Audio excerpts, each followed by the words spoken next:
Сега, един случай, в който прочитането на бутона не е успешно.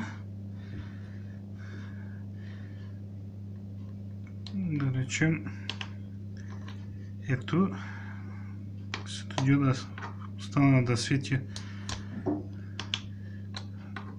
постоянно. Включен, защото съм разместил бутона. Това показва, че нямаме надежно прочитане и не следва да използваме устройството за запис. Всъщност ние не можем да направим запис, защото не е в това състояние устройството. Сега ще съдържа и имаме успешно прочитане, но ще ви демонстрирам без чип. Проверката за запис не преминава.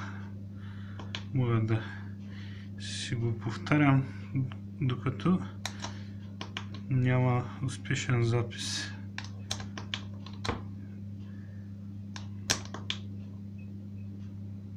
Така, току-що проверката за запис премина успешно.